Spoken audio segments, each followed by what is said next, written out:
how to turn on or turn off background check for apps on the Samsung Galaxy S24 series. First, tap on the home button to go back to the home screen. And from the home screen, swipe down at the top, then tap on the settings icon. Next, we scroll down to the bottom and then tap on developer options. Now in here, scroll down and then tap on background check.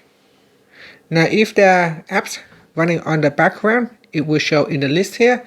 And from the list, you can tap on the toggle button right next to the name of the app to turn on or turn off background check for the app.